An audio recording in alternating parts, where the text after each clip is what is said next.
Inilah 5 desa terkaya di Indonesia, dan nomor 1 memiliki omset hingga puluhan miliar rupiah setiap tahunnya. Nomor 5, Desa Kasongan, Yogyakarta. Desa ini terkenal sebagai pusat kerajinan gerabah dan keramik yang sudah melegenda. Dari tangan-tangan kreatif warganya, lahir berbagai karya yang berhasil menembus pasar internasional dan menghasilkan omset miliaran rupiah setiap tahun. Tak heran, jika desa ini menjadi salah satu destinasi wisata belanja favorit di Yogyakarta.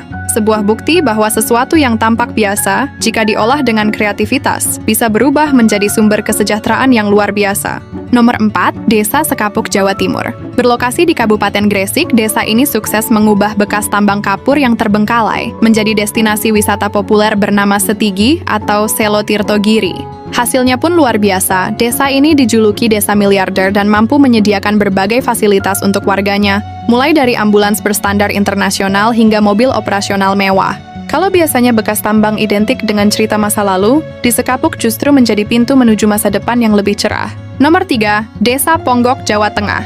Terletak di Kabupaten Klaten, desa ini terkenal dengan wisata air umbul Ponggok yang selalu ramai pengunjung.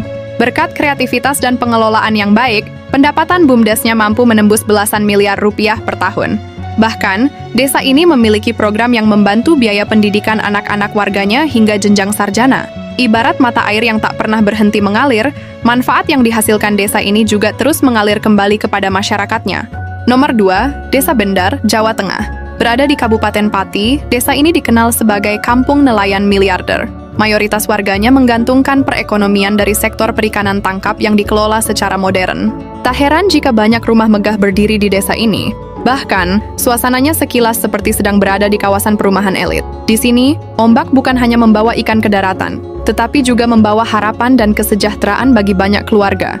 Dan di nomor 1 ada Desa Kutuh, Bali. Terletak di Kecamatan Kuta Selatan, Kabupaten Badung, Bali, Desa Kutuh menjadi salah satu desa terkaya di Indonesia dengan omset mencapai sekitar 50 miliar rupiah per tahun. Sumber pendapatan utamanya berasal dari pengelolaan destinasi wisata ikonik, seperti Pantai Pandawa, Gunung Payung Cultural Park, dan atraksi para layang di kawasan tebing Tanah Barak. Yang menarik, keuntungan tersebut tidak hanya dinikmati segelintir orang. Dana yang diperoleh kembali disalurkan kepada warga dalam bentuk jaminan kesehatan, beasiswa pendidikan, hingga bantuan modal usaha. Dari Kasongan, Yogyakarta hingga Kutuh, Bali, kita belajar satu hal sederhana. Kekayaan sebuah desa tidak selalu lahir dari sumber daya yang melimpah, tetapi dari kemampuan masyarakatnya melihat peluang dan mengelola potensi yang mereka miliki secara bersama-sama. Karena pada akhirnya, desa yang hebat bukanlah desa yang paling kaya di atas kertas, melainkan desa yang mampu mengubah setiap peluang menjadi sumber kesejahteraan yang dapat dirasakan oleh seluruh warganya. Setuju nggak, guys?